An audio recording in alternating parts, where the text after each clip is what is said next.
Ako nga po pala si Jinky, isang mga student sa ang aming komunidad ay sagana sa kultura,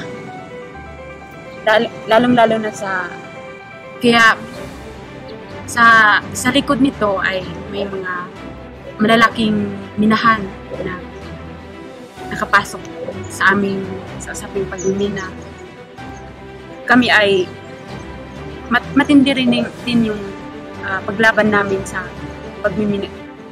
Dahil pinoprotektahan natin yung kalikasan natin, especially na yung mga endangered species na nasa kagubatan natin. Kaya nakabakwit kami dahil sa matinding militarisasyon, pagmimina sa aming komunidad.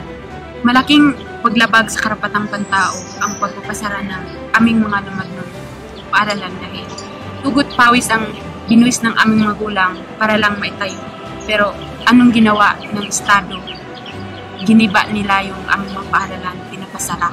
Ang aming paaralan, ang paaralan namin ay ito ang ekspresyon ng aming paglaban para mariing tutulan ang pandarambong at pangangamkam ng mining company at mga laging sa aming lupang ninuno.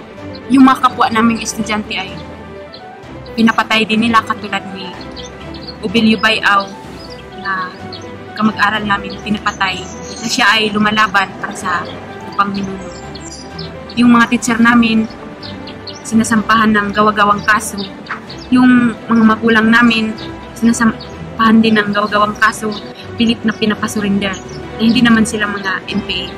At nananawagan ako na hindi tayo manahimik. Tayo ay magkaisa, lalo na ngayon sa krisis ng pandemyang hatid ng COVID-19, lalo na ang nilaratsadang anti-terror bill na binabansagan kang terorista. Ang aming panawagan ay climate justice, defend environmental defenders, save Pantaron Range, junk terror bill, stop lumad killings, save our school,